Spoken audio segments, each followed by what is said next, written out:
প্ৰতিটো নিৰ্বাচনত মই বাৰম্বাৰ কৈছোঁ, আগলৈও ক'ম যে গৌৰৱ গগৈ বহুত মানুহে কয় যে হয় গৌৰৱ গগৈ এজন অতি ভদ্ৰ ল'ৰা, তেখেত এগৰাকী অতি উচ্চ শিক্ষিত ব্যক্তি, বিলাত ফেৰত এগৰাকী ব্যক্তি। মোৰ ব্যক্তিগতভাৱে তেওঁৰ প্ৰতি অগাধ শ্ৰদ্ধা আছে, এইটো বেলেগ কথা। কিন্তু ৰাজনৈতিকভাৱে ৰিপুণ বৰা বেছি শক্তিশালী।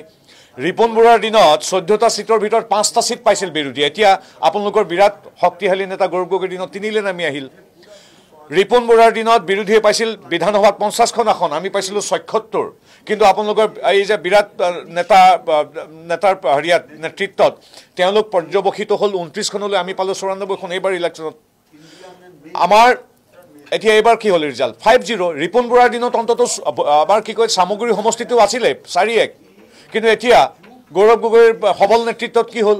0 হৈ পৰিল। গতিকে এই সবল নেতৃত্ব অব্যাহত থাকক। আৰু মই খালি এটাই অনুৰোধ কৰিছোঁ, ইলেকশ্যন আকৌ আহি আছে, এনেকুৱা ধৰণৰ কথা নক'ব।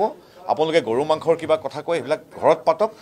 অসমৰ সংস্কৃতিলৈ এনেকুৱা ধৰণৰ ৰাজনৈতিক যৌক্তিক কথা বতৰাৰ মাজলৈ এনেধৰণৰ নিকৃষ্ট কথা কৈ কিবা কিবি কৈ আপোনালোকে পৰিৱেশ বিনষ্ট নকৰিব। আৰু গৌৰৱ গগৈক কৈছোঁ, আমাৰ বিজয়ী প্ৰাৰ্থী ঘাটোৱাল ডাঙৰীয়া এগৰাকী খিলঞ্জীয়া চাহ জনগোষ্ঠীৰ লোক, তেওঁ চালানী নহয়।